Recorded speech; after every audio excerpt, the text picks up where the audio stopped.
হরি বল, হরে Krishna. Hi everyone, আপনারা সবাই কেমন আছেন? আশা করি ভালো আছেন। তো আজকে একটা ভিন্ন রকম একটা ভিডিও নিয়ে আপনাদের সামনে চলে আসছি। আমি একটু আসছিলাম আমাদের পাশেই একটা মাঠ আছে, ওইখানে শাক তোলার জন্য। তো শাক তুলতেছি, হঠাৎ করে একটা প্রজাপতিটা আমার শাকের ঝুড়ির মধ্যে চলে আসছে। আসলে আমি খুবই অদ্ভুত, আর বিশেষ করে আমার খুবই ভালো লাগতেছে। হ্যাঁ, আর প্রজাপতি আমি এমনিতেই খুব ভালোবাসি, আর সে আমার কাছে চলে আসছে, এর জন্য আমি আসলে খুব খুব খুব খুশি। দেখুন বন্ধুরা, সে কোনোভাবেই যাচ্ছে না। হ্যাঁ, সে কোনোভাবেই যাচ্ছে না, সে আমার সাথেই সম্ভবত থাকবে।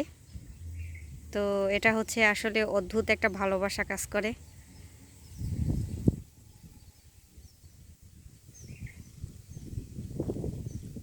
খুব সুন্দর একটা জায়গা, আসলে প্রকৃতি খুবই সুন্দর। প্রকৃতি সবাইকে অন্যরকম একটা ভালো লাগা অনুভব করিয়ে দেয়। এখন অবশ্য বর্ষার মৌসুম, এখানে আপনার এই সিজনেও এখনও আমরা শাক তুলতেছি। প্লাস আজকে অবশ্য শাকটা রান্না হবে না, কারণ আজকে একাদশী। আগামীকালকে এই শাকটা রান্না হবে। আর তাই ভাবলাম যে না, আপনাদের সবার সাথে একটু শেয়ার করি। অবশ্য বৃষ্টি এর কারণে বর্ষা চলে আসছিল, বৃষ্টি চলে যাওয়ার পরে এখন আস্তে আস্তে ওই জলগুলো শুকিয়ে যাচ্ছে। আর এখনও তেমন বর্ষার মৌসুম শুরু হয়নি।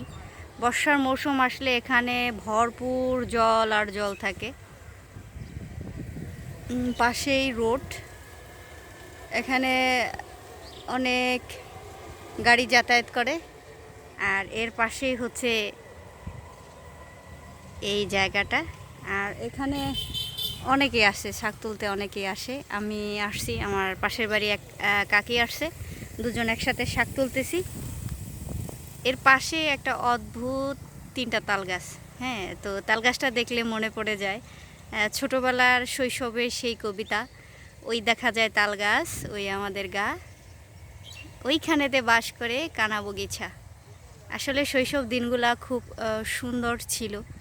এখন ওই দিনগুলা খুব মিস করি, আর মাঝে মধ্যে খুব খারাপ লাগে যে ছোট সময়ের দিনগুলাই খুব সুন্দর আর খুব মধুময় ছিল। আজকের মতে এখানেই বিদায় নিচ্ছি। আবার আপনাদের সামনে নতুন একটা ভিডিও নিয়ে আবারও আসব।